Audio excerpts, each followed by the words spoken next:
So, Tom, what's your first topic? My first topic is not my topic. Oh. Because it is a submission. Oh, nice. Which means that we had a Patreon supporter who donates enough to get his own topics. And how much is that? $5. $5. So this is from Brad Venator. Is that how you pronounce it? It is. Okay. Right on the dot. Brad Venator. Vader. Okay. Vader. Darth Vader. Brad Vader. I'm going to read the whole thing. August 29th at 1:29. Time, date. Okay. Patreon.com. So his suggestion, verbatim, is what sport do you think is the most physically demanding? Which is the most mentally demanding? And which is a combination of the two? Okay, so are we going major sports with this? Or do you want to kind of branch out a little bit? That's what I was kind of thinking was, should we branch out a little bit? I would say let's stick to the major Power 5 sports. Any that you can see on a TV. Yeah, and then if we have some that are kind of out there, I don't know.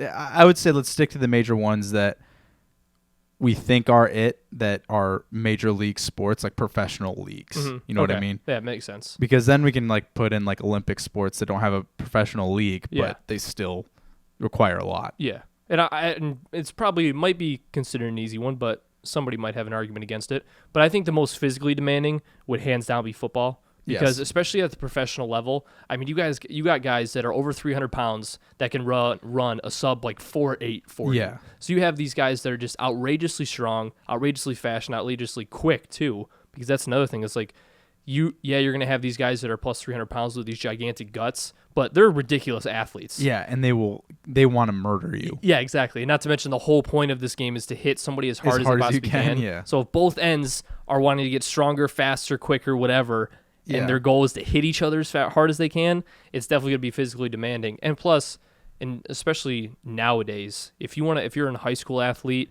and you want to go into college, if you're a college athlete and you want to go into the pros, you have to absolutely live at the gym, live in the weight room. Yeah. Like 24/7, every single day of the week. Yep. You don't hiccup. You have the right diet with the right amount of protein, with the right amount of carbs, everything. You got pre-workout, post-workout. The pre-workout, during the workout, post-workout, the pre-workout. post-pre-workout. Yeah. The post-pre-workout, all sorts of shakes and powders. So hands down, I mean, there's no other sport that demands that type of work and dedication when it comes to physically physically working out your body to the point where you're trying to make it to a breaking point in order to excel at this sport. I mean, I'll just piggyback off that because you kind of touched on every point. The physically demandingness of a sport comes down to, is there contact? Do I have to exercise my athletic ability to the fullest extent to keep up with like the top of the game? Just in general. Yeah. Like, do I have to regularly in that sport? And do I have to train? Those are the three criteria of physically demanding a sport, because in something like baseball, you don't have to exert a lot of athletic ability for some of these, like a pitcher, for instance.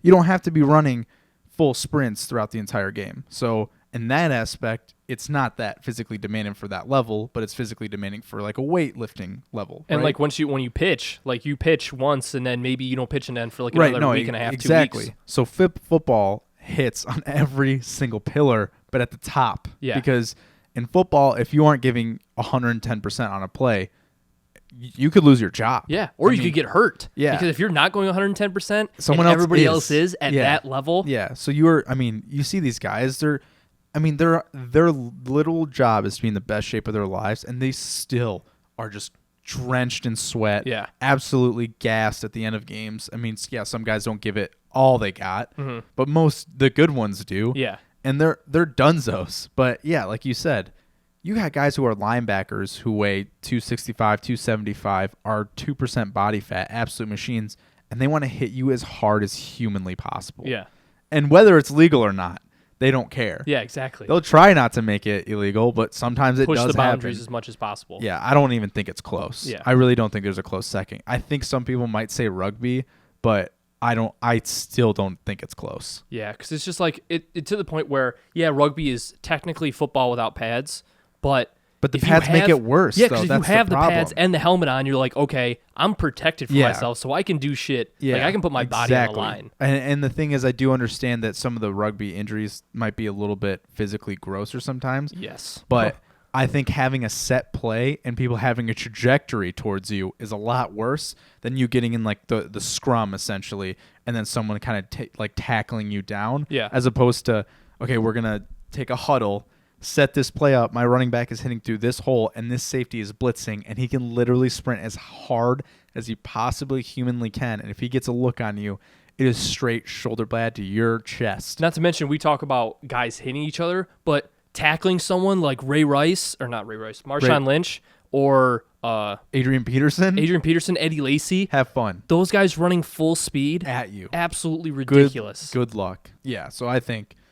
So it doesn't even matter what position you're playing, No, too. it It's going to really be physically doesn't. demanding. I think it's football without a doubt. Yeah. Now, what gets interesting is the mentally demanding Yeah, part. because that's tough, because I think you could make a real big case for pretty much any sport out there. You could almost say, I mean, as crazy as it might sound, like an honorable mention could definitely be golf. Oh, I was thinking golf too. Because all it takes is for your mindset to switch even a little bit, especially at the professional level. I mean, we talk about it constantly, how much difference it is when it comes to the amateur level, whether it be college, high school, whatever.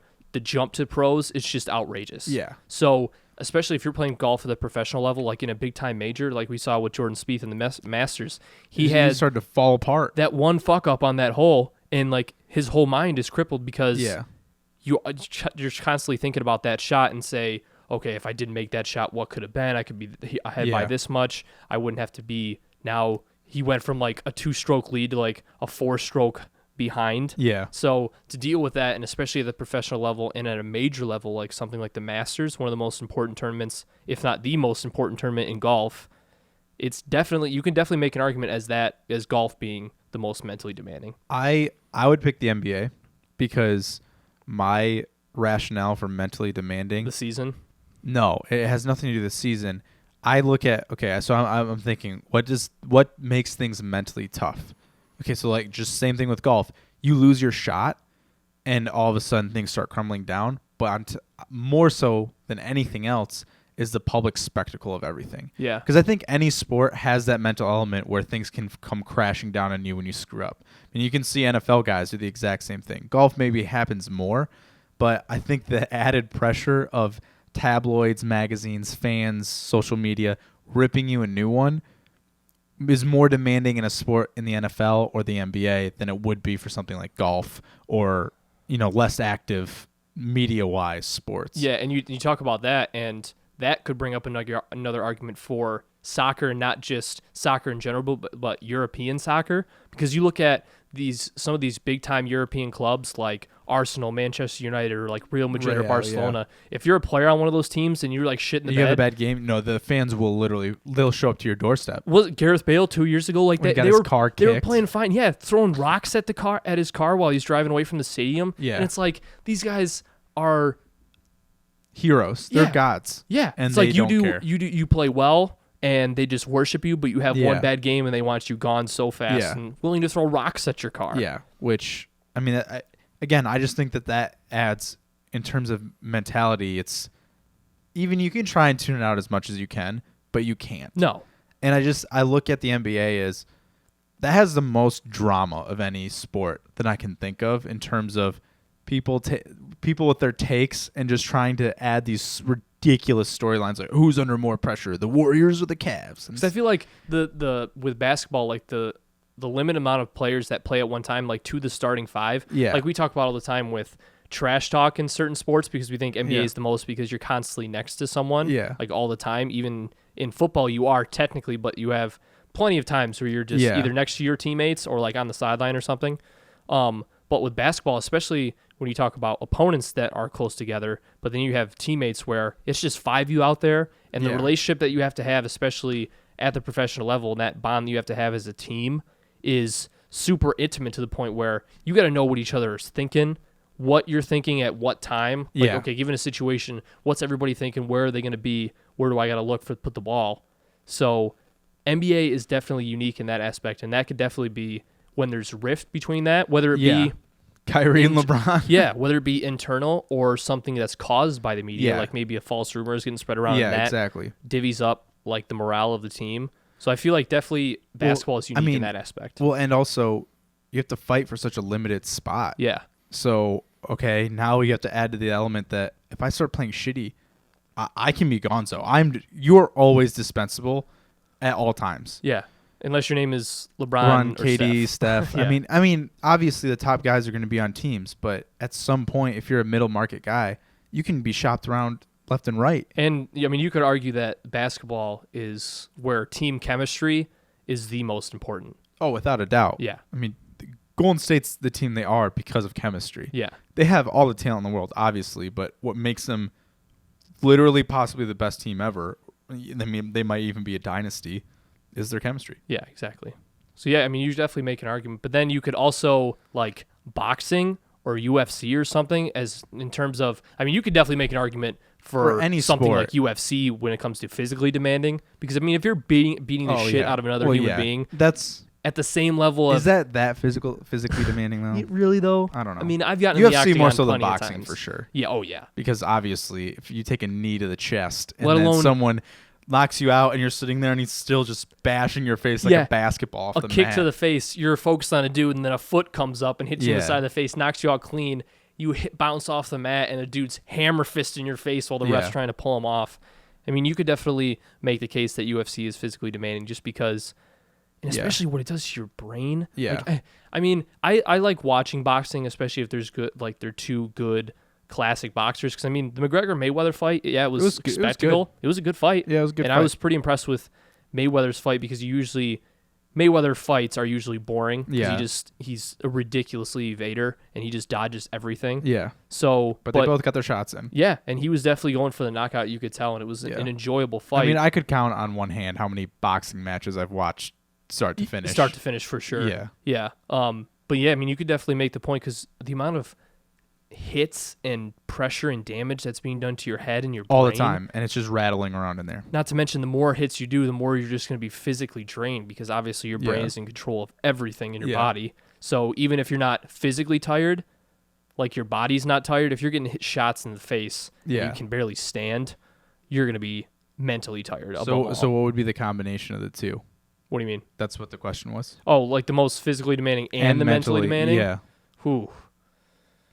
I mean, you could definitely make a case for basketball because you look at some of these schedules, like when they have back-to-backs, when they're traveling, like let's say they go on a road Knicks. trip that's for a month straight, pretty much. Yeah, like say you're the New York Knicks and you have a back-to-back in LA, so it's like you got to deal with the time zone change, the flights, the jet lag, and you got to play basketball at the professional level. And depending on how many minutes you're playing, shit. I mean, I remember during basketball season back, even in high school, I was in the best shape of my life. Yeah. Just because you could run for like 45 minutes to an hour, like decently sprinting, and it's like, holy shit, I feel like a hummingbird. Yeah. I'm good. I'd probably say basketball too, because if I'm going to pick that for the most mentally, it's not like it's not physically demanding. Yeah, no, not at all. Or I mean, not at all that it's not physically demanding. It's just there's no physical contact. So that's kind of that pillar of thing I was talking about where it doesn't have that element. I mean, you still get beat up, but it's not. I mean, down in the post battling for that rebound, it's by no means soft. But it's just not. It's not the same. No, it's not even close to football. So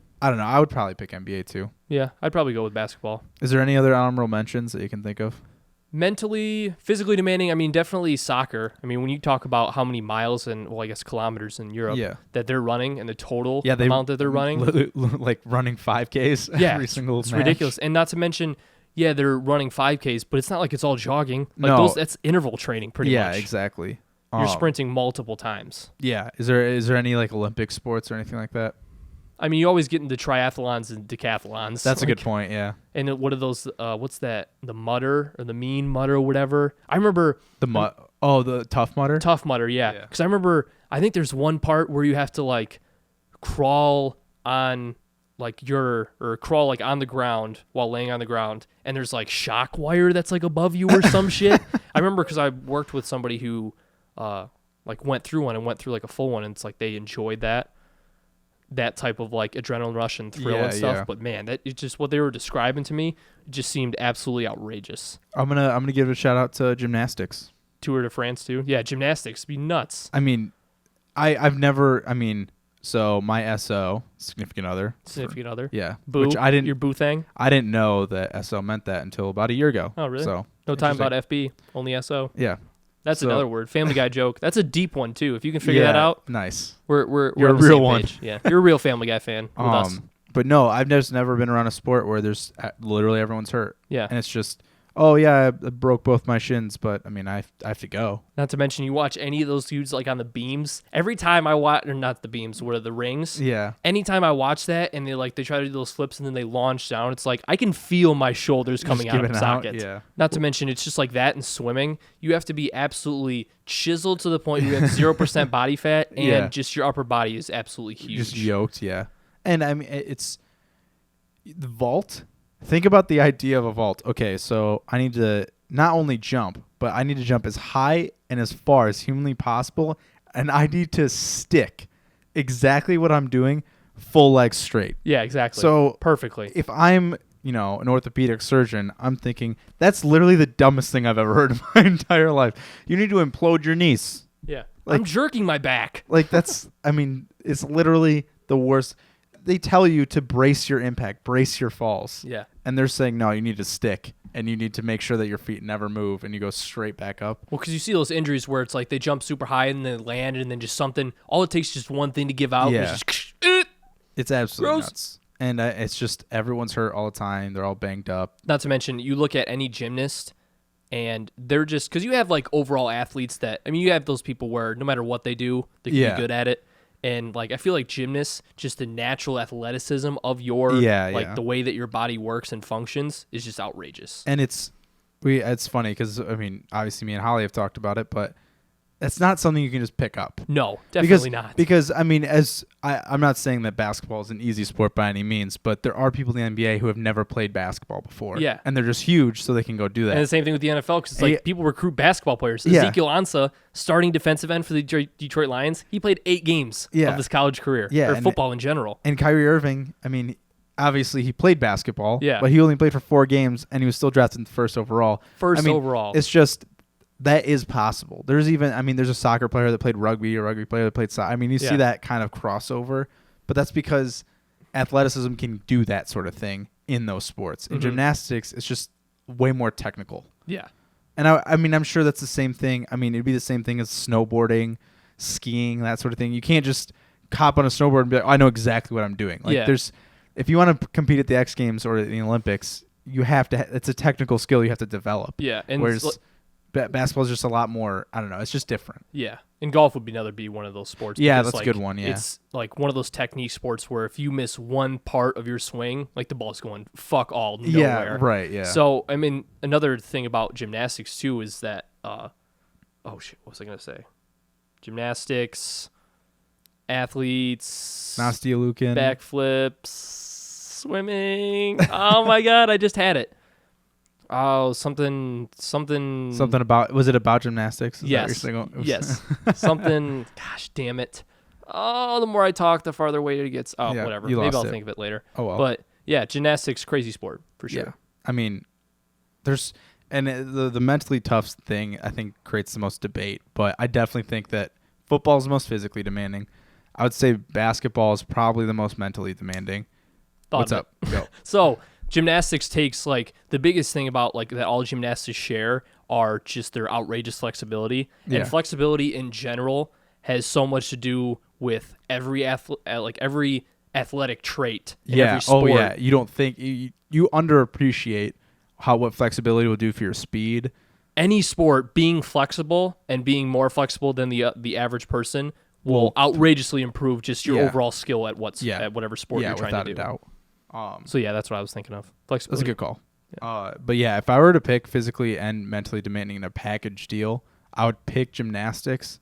But I mean, obviously, but our criteria is just If you're an Olympian, the pressure of having to train and become an Olympian and get on that Olympic level, yeah. you could definitely make an if argument. we put our criteria as like ones that had professional leagues, yeah, because you're that's I mean that's the only thing is I would pick gymnastics, but it's just there's no league. It's Olympics, and once you're done with D1, it's over. Yeah, Which I didn't know until last year, but yeah, that's a good point.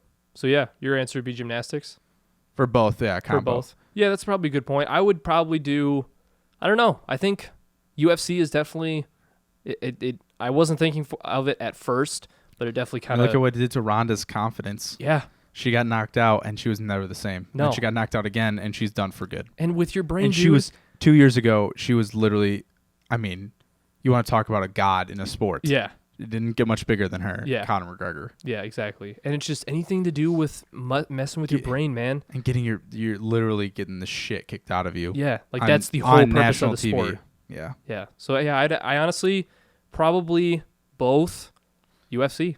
Cool. UFC and boxing, like just the fighting, like me against you one-on-one type Yeah, that's fair. event. So Yeah. like MMA, UFC, boxing. And I mean, we didn't even touch on it, but there's got to be a lot of mind games that go into it too. Oh yeah, So, absolutely. Yeah. Yeah. Sweet. Well, thanks, Yeah. Brad. Thank you, Brad. And if you want to get your topic, Brad Vader. Brad Vader, Brath Vader, Barth Vader. No, Barth Vader? That doesn't work. Brath We'll just Vader. go with Vader. If you want to get your topic on the show, and if you want us to discuss it just like we did with Brad's topic, go to patreon.com/TJENT. If you donate at that $5 level, you can just post your question on the community wall on the Patreon page, And boom. and we will Done. talk about it just like we did there.